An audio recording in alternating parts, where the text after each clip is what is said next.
आपका हमारे चैनल अपने क्लास पर।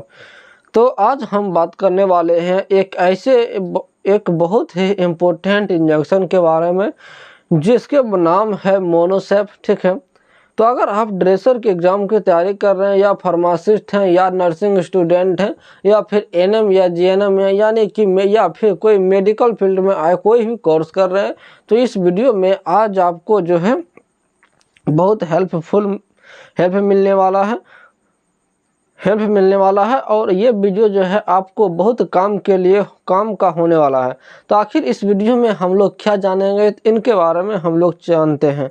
तो आज हम जानेंगे कि मोनोसेप क्या है, दूसरा इसका यूज कहाँ होता है, तीसरा डोज कितनी दी जाती है, चौथा इसका साइड इफ़ेक्ट्स क्या है, पांचवा जो है कौन कौन लोग इसे ले सकते हैं और कौन लोग इसे नहीं ले सकते हैं, और सबसे लास्ट और सबसे बड़ी बात का अगर बात करें तो एग्जाम में ये प्रश्न पूछे जाते हैं, इससे प्रश्न पूछे जाते हैं, वाइवा में भी इससे प्रश्न पूछे जाते हैं। तो ये जो वीडियो है आपको बहुत तरह से लाभ देगा और आपको एक दवाई का भी नॉलेज पूरा हो जाएगा। तो वीडियो को पूरा देखिएगा। आज के बाद मोनोसेप का कभी भी आपको दोबारा वीडियो नहीं देखना पड़ेगा, सारा कन्फ्यूजन इसी वीडियो में हम लोग क्लियर करने वाले हैं। तो दोस्तों, कई बार जो है हॉस्पिटल में आप देखे होंगे कि पेशेंट को अचानक जो है ये दवाई दी जाती है, यानी कि ये इंजेक्शन लगाया जाता है। कई लोग सोचते हैं कि यह जो है बुखार का दवा है, तो कोई लोग सोचते हैं कि यह जो है दर्द का दवा है। ठीक है, लेकिन आज हम इसका पूरा सच जानेंगे कि आखिर ये दवाई क्यों लगाया जाता है, मोनोसेप दवाई जो है क्या लगाया जाता है, इनके बारे में। तो चलिए, तो आज हम जानने वाले हैं। सबसे पहले हम लोग जानेंगे कि मोनोसेप क्या है। जी हाँ, मोनोसेप क्या है। तो मोनोसेप जो है एक एंटीबायोटिक इंजेक्शन है। इसमें एक्टिव मेडिसिन होती है सेफ्ट्रियाजोन। ठीक है, सेफ्ट्रियाजोन का थर्ड जनरेशन कैप्लास्पोरिन एंटीबायोटिक है। सीधे शब्दों में अगर समझे आप लोग तो कहा जाता है कि यह बैक्टीरिया से जो है होने वाले इन्फेक्शन को खत्म करने वाली दवा है। ठीक है, बैक्टीरिया से जितना भी इन्फेक्शन होता है उनको मोनोसेप क्या करता है, खत्म कर देता है। यह वायरल इन्फेक्शन को भी कम करती है। यह वायरल इन्फेक्शन में काम नहीं करते हैं, ध्यान दीजिएगा, यह वायरल इन्फेक्शन में काम नहीं करते हैं। मतलब अगर कॉमन कोल्ड या फीवर है तो डॉक्टर बिना ज़रूरत इसे नहीं देते हैं। ठीक है, अब हम लोग बात करते हैं कि मोनोसेप कैसे काम करता है। हमारे बॉडी में जाने के बाद मोनोसेप जो है कैसे काम करता है, इनके बारे में। अब सवाल आता है कि यह बैक्टीरिया को कैसे मारता है। तो हमारे शरीर में बैक्टीरिया अपनी एक प्रोटेक्टिव वॉल बनाते हैं, जिसे सेल वॉल कहते हैं। तो मोनोसेप उस वॉल को बनने नहीं देता है। जब सेल वॉल नहीं बनती तो बैक्टीरिया कमज़ोर हो जाता है और मर जाता है। याद रखने का इसका क्या ट्रिक है, ये जानते हैं हम लोग।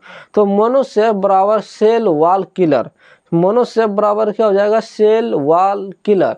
सेल मतलब कोशिका, वॉल मतलब दीवार, और किलर मतलब मारने वाला, यानी कि मोनोसेप बराबर सेल वॉल किलर। तो एग्जाम में ये जो है अक्सर पूछे जाते हैं कि मोनोसेप जो एंटीबायोटिक जो है क्या है। तो मोनोसेप एंटीबायोटिक क्या है, तो इसका आंसर क्या होगा, इसका आंसर हो जाएगा बैक्टीरियल सेल वॉल सिंथेटिक्स।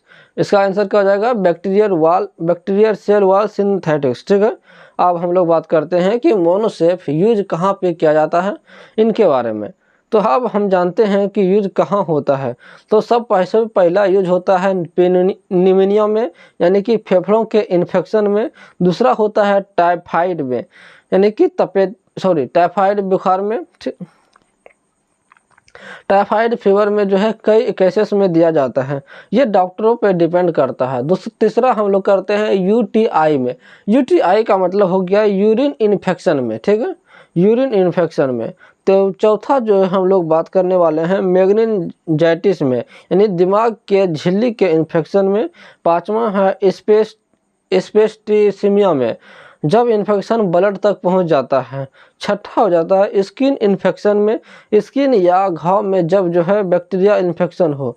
सातवां बोन एंड जॉइंट इन्फेक्शन में, हड्डियों और जॉइंट के इन्फेक्शन में। ठीक है, आठवां और सबसे बड़ी बात, सर्जरी से पहले कुछ सर्जरी जो है सर्जरी से पहले इंजेक्शन रोकने के लिए दोस्तों इसका यूज डॉक्टर कंडीशन देखकर डिसाइड करते हैं।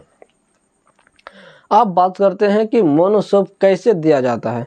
ये तो हम लोग अभी बात किए थे कि कहाँ यूज किया जाता है, यानी कहाँ प्रयोग में लाया जाता है। अब बात करते हैं कि आखिर आप मोनोसोप अगर नर्स, सरकारी स्टाफ या कोई भी तरह के मेडिकल फील्ड में है तो ये जानना आपको ज़्यादा ज़रूरी है कि आखिर मोनोसोप हम लोग कैसे यूज करेंगे। सबटेनियस देंगे, आईवी देंगे, आईएम देंगे, या फिर किस प्रकार से हम लोग इसको यूज करने वाले हैं, इनके बारे में। तो मोनोसोप जो है कई तरीके से दिए जा सकते हैं, जिसमें कि दो तरीके सबसे इम्पोर्टेंट है। पहला तरीका है कि आईएम यानी कि इंट्रामस्कुलर, दूसरा है आईवी इंट्रावेनस। आईएम का मतलब हो गया इंट्रामस्कुलर, यानी कि इंट्रामस्कुलर ये मसल में दिया जाता है। चौथा हो गया आईवी यानी कि इंट्रावेनस। आईवी जो है, आईवी में यानी कि वेन में जो धीरे धीरे दिया जाता है, ठीक है, धीरे धीरे दिया जाता है। हॉस्पिटल में ये जो है नर्स या डॉक्टर के ही द्वारा दिया जाता है, खुद से लेने की हम डिसाइड परमिशन आपको नहीं देते हैं, आपको सलाह नहीं देते हैं, ठीक है। अब बात करते हैं कि डोज कितनी होती है। आखिर आप मोनोसोप अगर किसी को दे रहे हैं या खुद से ले रहे हैं मोनोसोप, या फिर अगर आप मेडिकल स्टूडेंट हैं तो मोनोसोप की डोज आखिर कितना होना चाहिए, ये भी आपको जानकारी होना चाहिए, और ये एग्जाम में अक्सर पूछे जाते हैं, ठीक है। तो अब जानते हैं डोज के बारे में। तो एडल्ट यानी कि वयस्क में सामान्यता जो है, सामान्य डोज कितना रहना चाहिए, तो 1 ग्राम से 2 ग्राम डेली हो सकती है। 1 ग्राम से 2 ग्राम डेली हो सकती है। अगर सर्व इन्फेक्शन में ज़्यादा डोज भी दी जा सकती है, ठीक है, दी जा सकती है।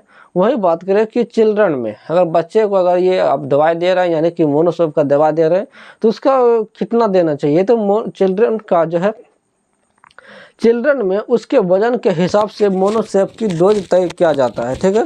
तो सबसे ज़रूरी बात, ये डोज जो है हमेशा डॉक्टर्स तय करेंगे। गूगल देखकर कभी भी मेडिसिन ना लें, गूगल देखकर कभी भी मेडिसिन ना लें। अब हम लोग सबसे और बड़ी इम्पोर्टेंट बात करने वाले हैं कि आखिर आप जब मोनोसोप जो खा रहे हैं तो क्या इसका कुछ साइड इफ़ेक्ट्स भी हैं, इनके बारे में, क्या इनके कुछ दुष्प्रभाव भी हैं, तो इनके बारे में हम लोग जानते हैं। तो हर मेडिसिन का कुछ ना कुछ जो है साइड इफ़ेक्ट्स ज़रूर होते हैं, उनके बारे में बस किसी को मालूम रहता है, किसी को मालूम नहीं रहता है। लेकिन आज अगर इस वीडियो को आप देखिएगा तो आपको इसका भी, मोनोसोप का भी जो है आपका साइड इफ़ेक्ट्स के बारे में पता चल जाएगा, ठीक है। तो सबसे पहले हम लोग करते हैं कॉमन साइड इफ़ेक्ट, जो कि कोई बात नहीं, उससे घबराने का ज़रूरत नहीं है, वो कॉमन साइड इफ़ेक्ट है। सबसे पहला हो जाएगा, जहाँ पे भी इंजेक्शन आप लगाइएगा तो वहाँ पे हल्का हल्का दर्द होगा, ठीक है। दूसरा क्या होगा, सूजन हो जाएगा। तीसरा क्या होगा, लालपन होगा। चौथा हमारे पास दस्त हो सकता है, और पांचवा जो है नोसिया हो सकता है, और छठा उल्टी हो सकता है, और सातवां हल्का रस हो सकता है। अब बात करते हैं हम लोग सीरियस साइड इफ़ेक्ट्स का। अगर ऐसा ये लक्षण अगर आप में दिखे तो तुरंत अपने डॉक्टरों के पास जाएं और डॉक्टरों को तुरंत बताएं।